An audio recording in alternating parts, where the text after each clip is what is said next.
Dans un monde où l'innovation prospérait autrefois, certaines technologies et véhicules ont été abandonnés, se dressant comme des monuments inquiétants du passé. Nous avons la seule et unique Batmobile. Les gars, c'est le Tumblr de Batman. Ces merveilles oubliées, laissées à se décomposer dans la solitude, portent des histoires d'ambition et de progrès qui étaient autrefois à la pointe de la technologie. Aujourd'hui, elles restent silencieuses, leurs cadres rouillés et leurs composants oubliés, suggérant les vies incroyables qu'elles ont eues. Rejoignez-nous alors que nous découvrons ces incroyables reliques abandonnées. Navire fantôme, le MS World Discovery sert de rappel en temps des malheurs maritimes reposant abandonnés dans la pittoresque baie de Roderick aux îles Salomon depuis qu'il a heurté un récif corallien non cartographié le 30 avril 2000. Autrefois, un navire de croisière de premier plan conçu pour l'exploration, le World Discoverer, était équipé pour naviguer dans des régions éloignées, y compris l'Antarctique et le Pacifique Sud. Après avoir heurté le récif, le capitaine prit la décision critique de mettre le navire en panne pour éviter qu'il ne coule complètement, évacuant avec succès tous les passagers et l'équipage en toute sécurité. Malgré les efforts de sauvetage prévus, ceux-ci furent contrecarrés par les troubles civils qui se produisaient aux îles Salomon à l'époque. Le navire fut finalement déclaré perte totale constructive et son destin fut scellé alors qu'il devenait une victime de la nature et de la négligence. Au fil des ans, il a souffert de la rouille et du vandalisme, les habitants le pillant pour des matériaux pendant les troubles en cours. Aujourd'hui, le MS World Discoverer s'est transformé en une attraction touristique inattendue. Les visiteurs sont attirés par sa silhouette inquiétante contre le décor tropical, et tandis que beaucoup choisissent de l'admirer de loin, certains aventuriers osent s'aventurer à l'intérieur, explorant ce qui reste de ce vaisseau jadis grandiose. L'état actuel du navire reflète à la fois son passé chargé et les défis environnementaux posés par les navires abandonnés. Les risques environnementaux associés à de telles épaves sont significatifs. En 2015, un autre navire abandonné, l'Ocean Dream, a commencé à fuir du pétrole en Thaïlande, entraînant une catastrophe écologique qui a suscité des alarmes concernant des situations similaires. Bien que le MS World Discoverer n'ait pas encore fui de substances nocives, son avenir reste incertain, alors qu'il continue de se détériorer à son emplacement de repos. Avant de passer à autre chose, voici une histoire fascinante qui a fait sensation en ligne. Cette image s'est récemment apparue sur les réseaux sociaux montrant un robot abandonné oublié dans un coin poussiéreux. Cela a soulevé de sérieuses questions sur l'avenir de la technologie et le sort des innovations qui ne passent pas le cap. Que pensez-vous qu'il soit arrivé à ce robot? Partagez vos pensées dans les commentaires. Métro sous-marin. Si jamais vous faites de la plongée sous-marine à 30 miles au large de Charleston en Caroline du Sud, vous pourriez tomber sur un site sous-marin extraordinaire ressemblant à une civilisation subaquatique. Ce récif de corail artificiel reposant à 30 mètres sous la surface abrite 50 vieux wagons de métro de New York qui ont été intentionnellement immergés en 2002. L'initiative visait à améliorer les habitats marins dans une zone qui manquait auparavant de formation corallienne naturelle et de cachette pour les poissons. Les wagons de métro faisaient partie d'un effort plus large du département des ressources naturelles de Caroline du Sud, visant à créer un écosystème plus vibrant dans le fond marin plat de la région. En retirant les fenêtres et les portes des voitures, ils transforment ces véhicules en habitats idéaux pour la vie marine, permettant aux crevettes moules et autres organismes de prospérer. Cette approche innovante a abouti à une zone devenue 400 fois plus habitable qu'avant l'introduction des wagons de métro. Le déploiement de ces wagons de métro s'inscrit dans une tendance plus large où des véhicules de transport retirés sont réutilisés comme récifs artificiels. Entre 2001 et 2010, la MTA de New York a déployé plus de 2500 voitures de train désaffectées dans divers endroits sous-marins le long des côtes du New Jersey, du Delaware, de la Virginie, de la Caroline du Sud et de la Géorgie. Ces initiatives ont non seulement fourni de nouveaux habitats pour la vie marine, mais ont également aidé à atténuer les coûts d'élimination pour l'autorité de transport. Mouche française à cheville. En France, les vestiges de l'aérotrain I-80 reposent abandonnés, témoignant d'une vision ambitieuse des transports des années 1970. Conçu par l'ingénieur français Jean Bertin, ce véhicule futuriste était destiné à révolutionner le voyage en flottant à quelques centimètres au-dessus d'une voie monorail spécialement conçue utilisant la pression de l'air. L'aérotrain pouvait glisser à des vitesses remarquables, allant jusqu'à 267 miles par heure, réduisant considérablement le frottement par rapport au train traditionnel.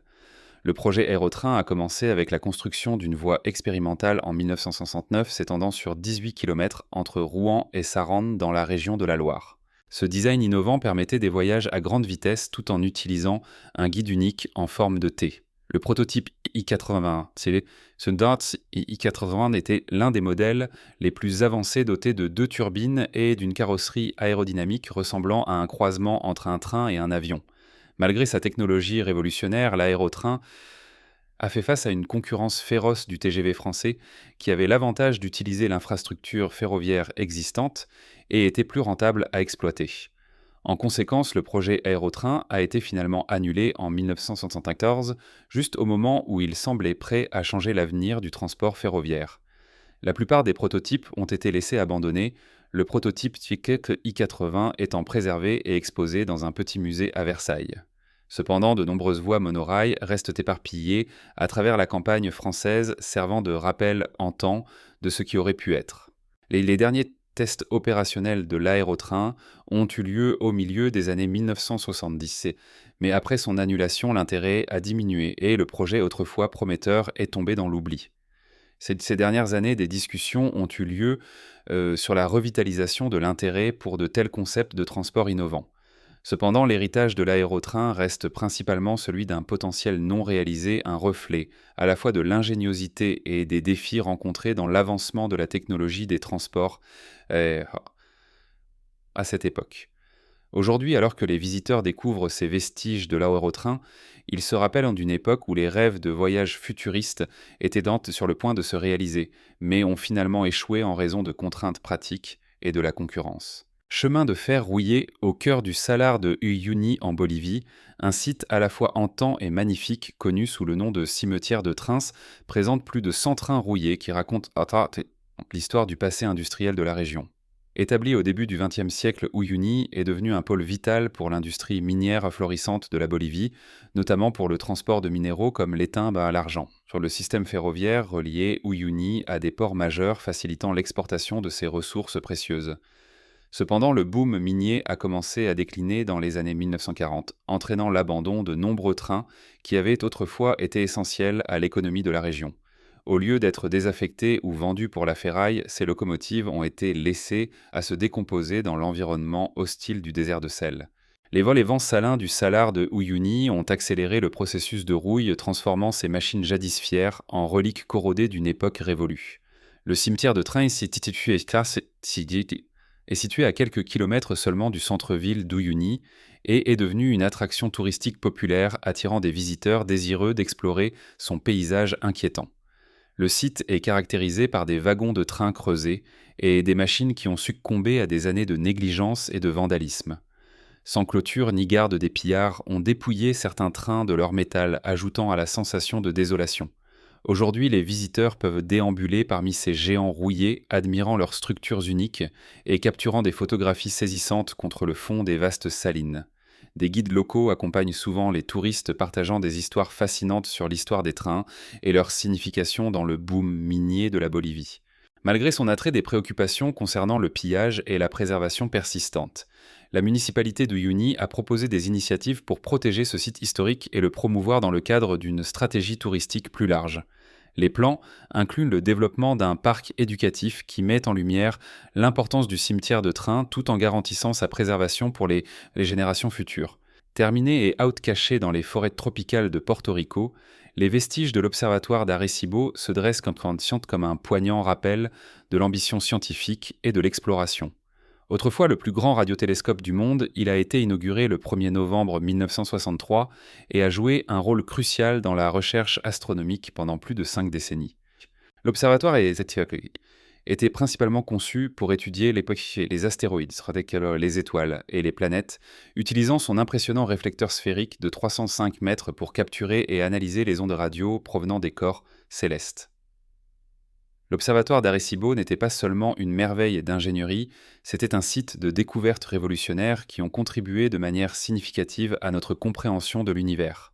Il a été instrumental dans diverses entreprises scientifiques, y compris les observations radar des planètes de notre système solaire et la célèbre transmission de 1974 destinée à l'amas d'étoiles globulaires M13 dans le cadre du programme de recherche d'intelligence extraterrestre.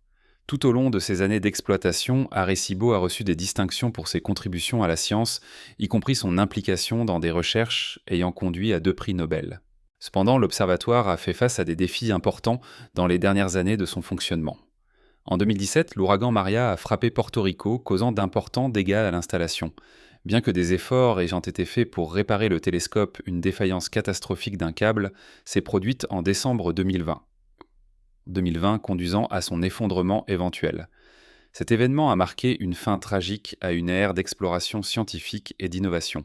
Compte tenu de son importance historique, des discussions ont eu lieu sur la création d'un centre éducatif sur le site pour honorer l'héritage d'Arecibo et éduquer les générations futures sur ses contributions à la science.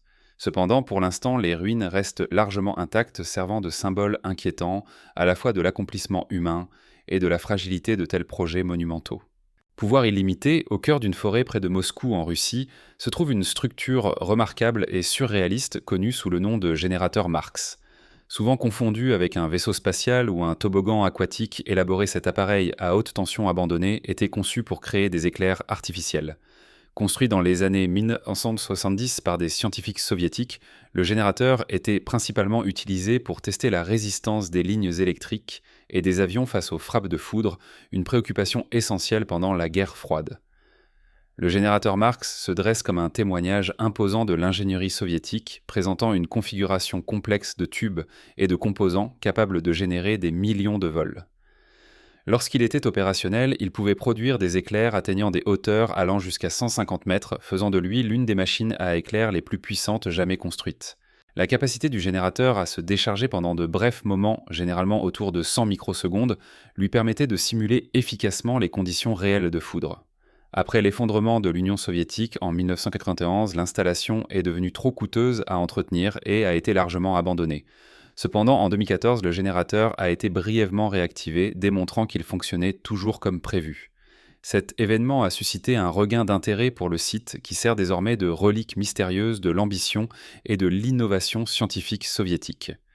Malgré ses capacités impressionnantes, le générateur Marx est resté principalement inactif depuis sa dernière activation.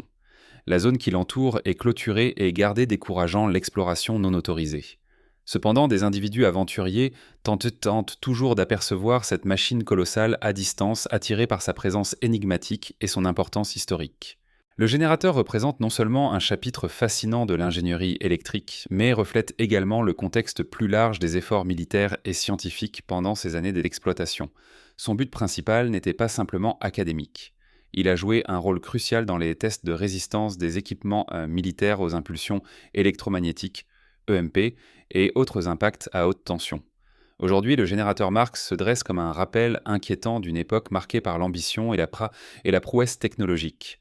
Alors que la nature reprend possession du site, cette structure colossale continue d'intriguer les historiens, les ingénieurs et les explorateurs urbains, symbolisant à la fois les sommets de l'ingéniosité humaine et le déclin éventuel de projets scientifiques autrefois grandioses. Le rêve américain, le rêve. Américain, un exploit remarquable de l'ingénierie automobile est reconnu comme la limousine la plus longue du monde. Construite en 1986 par le personnaliseur de voitures J. Orberg à Burbank en Californie, ce véhicule extraordinaire mesure un incroyable 54 mètres de long et dispose d'une pléthore d'aménagements extravagants, y compris un jacuzzi, un héliport et même une piscine avec plongeoir. Conçu à l'origine pour capturer l'imagination d'Hollywood, le rêve américain a été construit dans l'intention de battre des records et de montrer le summum du voyage de luxe. Malgré son design impressionnant et ses caractéristiques, le rêve américain a rencontré d'importants défis. Les coûts d'entretien élevés et son impraticabilité ont conduit à son abandon dans le New Jersey à la fin des années 1990. Le véhicule est tombé en désuétude, recouvert de graffitis et laissé à rouiller jusqu'à ce qu'il soit découvert par Michael Deiser, qui a vu son potentiel et a décidé de le restaurer. Deezer a investi 250 000 $ dans le projet de restauration qui a pris près de 3 ans pour être achevé. Dans son état restauré, le rêve américain n'est pas seulement opérationnel, mais sert également de pièce d'exposition impressionnante au Orlando Auto Museum. Le processus de restauration a impliqué un travail considérable pour garantir que la limousine puisse être conduite des 2 extrémités grâce à son design unique qui inclut une charnière pour naviguer dans des virages serrés. Le véhicule peut accueillir plus de 75 passagers en faisant une véritable merveille de taille et de luxe. Le parcours du rêve américain d'une relique abandonnée à un icône entièrement restauré témoigne de la créativité et de la persévérance. Il incarne l'esprit d'ambition qui caractérise à la fois son design et les rêves de ceux qui envisagent de grandes possibilités. Aujourd'hui, il se dresse comme un symbole d'innovation dans le design automobile et sert d'attraction pour les visiteurs désireux de voir cette voiture colossale en personne. Le pic vert russe Tchernobyl est tristement célèbre pour sa catastrophe nucléaire en avril 1986 qui a conduit à l'établissement d'une zone d'exclusion dangereuse de 1000 miles carrés.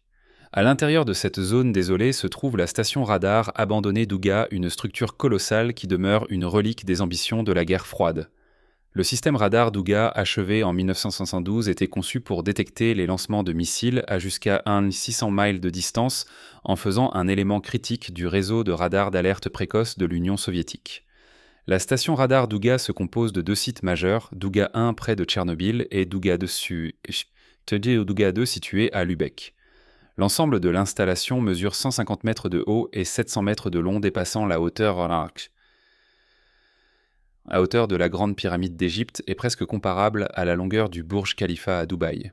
Sa taille immense et ses capacités étaient destinées à fournir une surveillance complète contre les menaces potentielles de missiles pendant une période tendue de l'histoire. Lorsqu'elle a été activée en 1976, le radar d'Ouga émettait des signaux produisant un bruit fort et répétitif que les auditeurs de courte portée du monde entier ont surnommé le pic vert russe. Ce surnom provient du bruit de tapotement distinctif qui interférait avec les émissions radio légitimes, provoquant une frustration généralisée parmi les opérateurs de radio amateurs et entraînant des milliers de plaintes à l'échelle mondiale. Les caractéristiques particulières du signal ont suscité diverses théories du complot, y compris des spéculations selon lesquelles il s'agissait d'un dispositif de contrôle mental soviétique ou même d'une partie d'expérience de modification climatique. Cependant, après la catastrophe de Tchernobyl, la station radar d'Ouga a été abandonnée.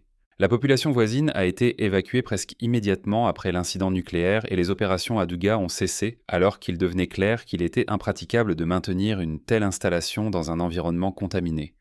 Aujourd'hui, le site se dresse dans un silence inquiétant, son activité, autrefois animée, remplacée par la décomposition et la végétation envahissante, un rappel en temps d'une époque marquée par la paranoïa et l'ambition technologique. La station radar d'Ouga est depuis devenue un point d'intérêt pour les explorateurs audacieux et les aventuriers urbains qui cherchent à voir de leurs propres yeux cette structure imposante.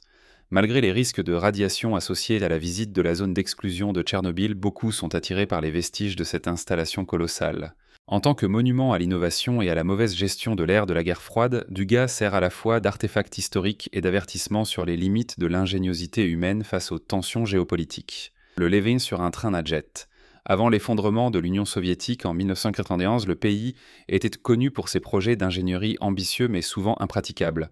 L'une de ses inventions était le wagon de laboratoire ferroviaire à grande vitesse SVL, un train à propulsion par jet, développé en 1970.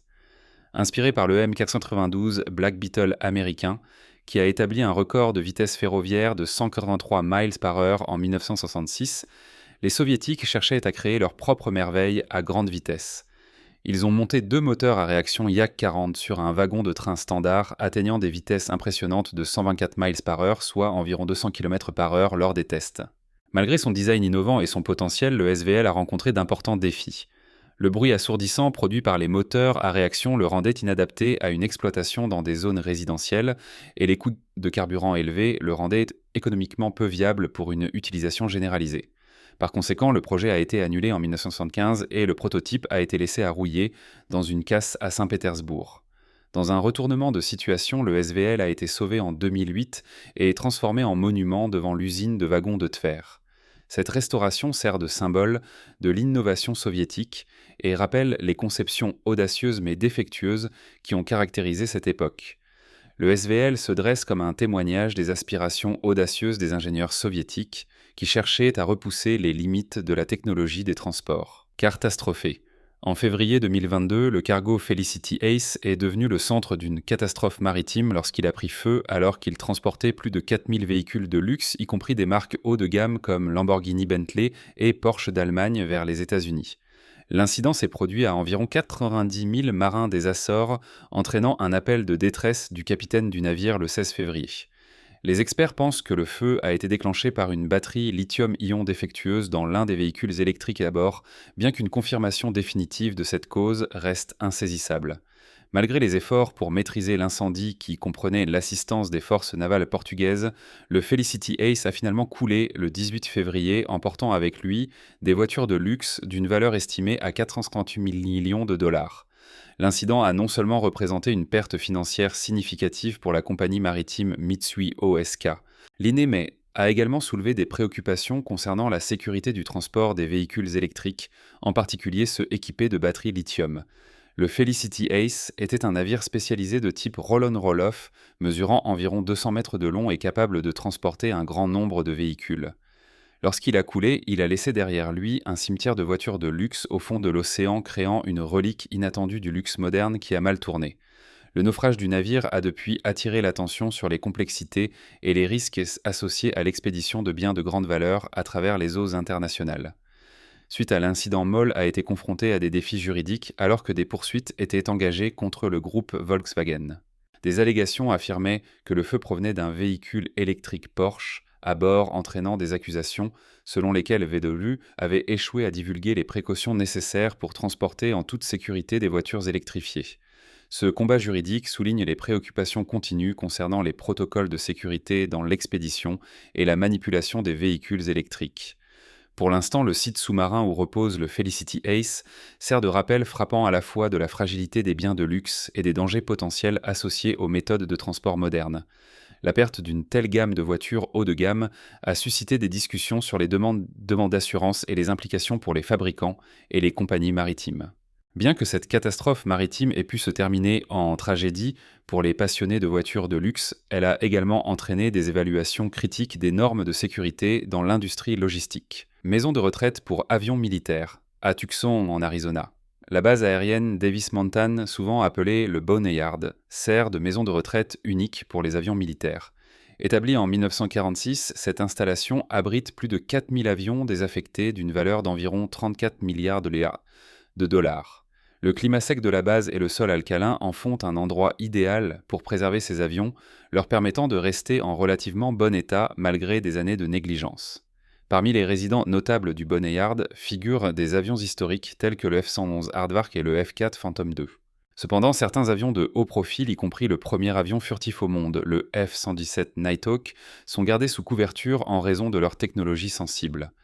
Malgré ses débuts en 1981, les modèles retirés du F-117 ont été enfermés lorsqu'ils ont été retirés du service en 2008, reflétant le secret continu entourant les capacités furtives. La préservation de ces avions est cruciale pour plusieurs raisons. L'installation de Davis-Monthan fonctionne sous le 330e groupe de maintenance et de régénération aérospatiale AMARG, qui est responsable du stockage de l'entretien et de l'éventuelle élimination des avions militaires retirés. Les niveaux d'humidité bas, généralement entre 10% et 20%, et les faibles précipitations, environ 28 cm par an, aident à prévenir la rouille et la corrosion, permettant à l'armée de réutiliser des pièces ou même de réactiver certains avions si nécessaire. Un exemple clé de cette capacité est le bombardier B-52 Stratofortress, connu sous le nom de Wiseguy. Construit en 1955, Wiseguy a été retiré du service en 2008, mais a été remis en service en 2019 après qu'un autre B-52 ait été détruit. Ce retournement remarquable illustre comment les avions peuvent être revitalisés même après des décennies de retraite. Le Boneyard ne sert pas seulement de lieu de repos pour les vieux avions, mais joue également un rôle significatif dans la logistique militaire. L'installation classe les avions en différentes catégories en fonction de leur utilisation future. Certains sont conservés intacts pour une éventuelle réactivation, tandis que d'autres sont démontés pour des pièces de rechange. Chaque année, AMARG retourne environ 500 millions de dollars de pièces de rechange pour soutenir les opérations militaires actives. Les visiteurs de Davis-Monthan peuvent explorer ce site fascinant à travers des visites guidées qui offrent un aperçu de l'histoire et des opérations de l'une des plus grandes installations de stockage d'avions au monde. Le Boneyard se dresse comme un témoignage de l'histoire de l'aviation et des complexités liées à la gestion des ressources militaires longtemps après la fin de leur service initial. Voitures de luxe abandonnées. À Dubaï, le phénomène des voitures de luxe abandonnées est devenu un aspect frappant du paysage de la ville, avec des estimations suggérant que entre 2000 et 3000 véhicules haut de gamme sont laissés derrière chaque année. Cette tendance concerne principalement des expatriés riches qui abandonnent leur voiture pour échapper aux conséquences de dettes impayées. Les lois financières strictes à Dubaï font qu'il est criminel de faire défaut sur des prêts poussant certaines personnes à fuir le pays plutôt que de faire face à l'emprisonnement. Par conséquent, de nombreuses voitures de luxe, y compris des Ferrari, Lamborghini et Bugatti, sont trouvées dans divers états de négligence à travers la ville. Un exemple notable est une Ferrari F40 qui appartenait à Uday Hussein, fils de Saddam Hussein. Après la mort d'Uday, la voiture a été abandonnée, servant de rappel inquiétant de l'héritage controversé de sa famille. De tels cas soulignent comment ces véhicules peuvent encapsuler non seulement la richesse, mais aussi les récits complexes entourant leurs propriétaires. L'attrait des voitures de luxe attire souvent l'attention des passionnés et des collectionneurs. Cependant, beaucoup de ces véhicules abandonnés se retrouvent dans des endroits comme des parkings d'aéroports ou des espaces publics où ils peuvent rester inaperçus pendant de longues périodes. Le gouvernement de Dubaï intervient généralement seulement lorsque des plaintes surviennent ou si les véhicules obstruent la circulation. Une fois identifiées comme abandonnées, ces voitures sont mises en fourrière par la municipalité de Dubaï, offrant aux propriétaires une fenêtre de 15 jours pour récupérer leurs véhicules avant qu'ils ne soient mis aux enchères. Les véhicules sont vendus à des prix considérablement réduits par rapport à leur valeur initiale, ce qui en fait des opportunités attrayantes pour les acheteurs. Par exemple, une voiture qui pourrait coûter plus d'1 million de dollars pourrait être vendue pour des milliers après des années de négligence et d'exposition au climat rigoureux de Dubaï. Bien que certaines voitures abandonnées ne soient que des coquilles de leur ancien moi, d'autres conservent leur attrait et leur potentiel de restauration. Ce phénomène met en lumière à la fois les excès de la richesse à Dubaï et les réalités starques que certains expatriés doivent affronter. Ainsi, les voitures de luxe abandonnées servent de symbole poignant de la fortune éphémère et des complexités de la vie dans l'une des villes les plus riches du monde. La Batmobile abandonnée. La Batmobile, symbole des prouesses technologiques du Chevalier Noir, dans la lutte contre le crime, a un destin inattendu bien éloigné des ruelles sombres de Gotham. Au lieu de patrouiller dans les rues, ce véhicule emblématique a été laissé à l'abandon dans un parking du quartier Al-Quoz à Dubaï depuis 2015. Cette Batmobile particulière n'est pas n'importe quel véhicule. C'est un accessoire utilisé lors de la production de Dark Knight, expédié à Dubaï pour promouvoir la sortie du film en 2008. Conçue à l'origine pour l'interprétation de Batman par Christian Bale, cette version de la Batmobile, connue sous le nom de Tumbler, est une pièce frappante d'ingénierie automobile avec un extérieur blindé et une technologie avancée. Après la fin du tournage, l'accessoire a été vendu à un propriétaire privé qui a tenté de le vendre pour la somme incroyable de 1 million de dollars en 2015. Cependant, malgré son pedigree cinématographique et son prix élevé, la Batmobile n'a trouvé aucun acheteur menant à son état actuel d'abandon et de négligence à Dubaï. La vue de la Batmobile recueillant la poussière dans un parking a suscité intrigue et humour parmi les habitants et les touristes. Les observateurs ont plaisanté en disant que peut-être Batman avait rencontré des difficultés financières, ce qui l'avait poussé à abandonner son véhicule emblématique. L'état de la voiture reflète une tendance plus large où les accessoires de films autrefois célébrés à l'écran finissent souvent oubliés après avoir rempli leur fonction cinématographique. Bien que la Batmobile ne serve plus à sa fonction initiale de lutte contre le crime, elle reste une relique fascinante de la pop culture.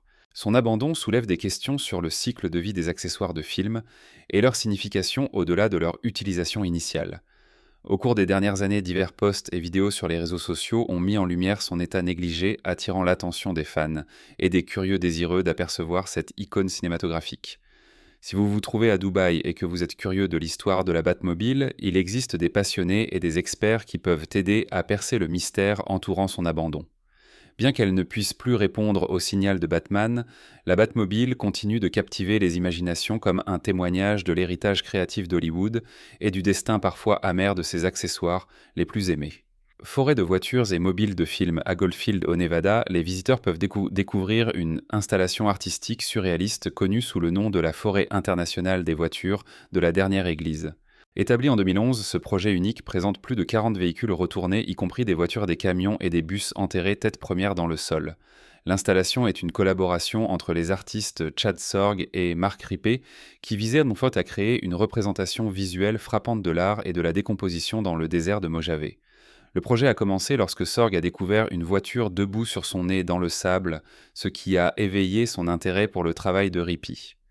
En 2011, Sorg a déménagé à Goldfield pour aider à étendre cette forêt de véhicules peu conventionnels. Chaque véhicule de la forêt de voitures est orné de graffitis vibrants, présentant divers styles artistiques allant de design fantaisiste à des caricatures politiques. L'installation ne dispose pas de panneaux explicatifs ou de signalisation formelle permettant aux visiteurs d'interpréter l'art librement. Rippey a nommé le site en fonction de ses croyances personnelles qui rejettent la religion organisée, créant un espace qui ressemble davantage à une galerie d'art outsider qu'à une église traditionnelle. Malgré sa promesse initiale, le projet a rencontré des défis. Rippey et Sorg ont finalement eu un désaccord entraînant le départ de Sorg de Goldfield et les ennuis juridiques ultérieurs de Rippey. Au-delà de la forêt de voitures de Goldfield, les véhicules abandonnés sont devenus une tendance notable à Hollywood et au-delà. Par exemple, comme nous l'avons montré précédemment à Dubaï, un accessoire de Batmobile de The Dark Knight repose oublié dans un parking tandis que la Mystery Machine de Jay and Silent Bob Strike Back rouille à Blaine. Plus d'informations à ce sujet plus tard. De plus, un vaisseau spatial du film Pitch Black de Vin Diesel reste abandonné à Coober Pedy en Australie. Ces véhicules oubliés servent de reliques de la créativité et de l'histoire du divertissement, symbolisant à la fois la nostalgie et l'impermanence des accessoires cinématographiques. La forêt internationale des voitures se dresse comme un témoignage de l'expression artistique au milieu de la décomposition et de l'abandon. Elle invite les voyageurs à réfléchir sur des thèmes de créativité et d'impermanence et sur l'interaction entre l'art et la nature. Alors qu'elle continue à affronter les éléments et à attirer des visiteurs en quête d'expériences uniques, cette installation demeure un point de repère fascinant dans le paysage désertique du Nevada. De Scooby-Doo se moquant humoristiquement des enfants qui l'utilisent pour se déplacer. L'apparition de la Mystery Machine dans Jay and Silent Bob Strike Back est emblématique du style signature de Kevin Smith, mêlant humour et références culturelles. Le film suit Jay et Silent Bob alors qu'ils entreprennent un voyage vers Hollywood après avoir découvert qu'un film est en cours de réalisation à leur sujet sans leur consentement. Leur aventure est remplie de mésaventures comiques et de rencontres avec divers personnages, y compris un groupe de libérateurs d'animaux et une multitude de caméos de célébrités. La camionnette elle-même devient un symbole de leur parcours chaotique, représentant à la fois la nostalgie pour la culture pop classique et une critique humoristique de celle-ci. Après la fin du tournage, il est courant à Hollywood que des accessoires comme des véhicules soient abandonnés en raison des coûts élevés de stockage. Par conséquent, la Mystery Machine a été laissée à rouiller dans l'État de Washington, oublié par beaucoup jusqu'à sa redécouverte des années plus tard. Ce phénomène n'est pas unique à cette camionnette. De nombreux accessoires de films connaissent des sorts similaires mettant en évidence la nature transitoire de la production cinématographique. Fait intéressant, la Mystery Machine a connu diverses incarnations au cours de son histoire dans différentes adaptations de Scooby-Doo. De son design original en tant que fourgonnette bleu-vert rappelant l'esthétique des années 1960 à des interprétations plus modernes comportant des gadgets high-tech, le véhicule a évolué tout en conservant son identité fondamentale en tant que mode de transport fiable de la bande. Comme nous l'avons découvert aujourd'hui, ces machines et technologies oubliées sont plus que de simples reliques. Elles sont des fenêtres sur le passé, chacune racontant une histoire d'innovation, d'ambition et des étranges rebondissements du temps. Que pensez-vous? Que pensez-vous? Y a-t-il quelque chose dans ces merveilles abandonnées qui détient encore un potentiel ou sont-elles simplement perdues dans le temps? Faites-moi part de vos réflexions dans les commentaires ci-dessous. Et n'oubliez pas de liker, de vous abonner et d'activer la cloche pour plus d'exploration dans le monde oublié qui nous entoure.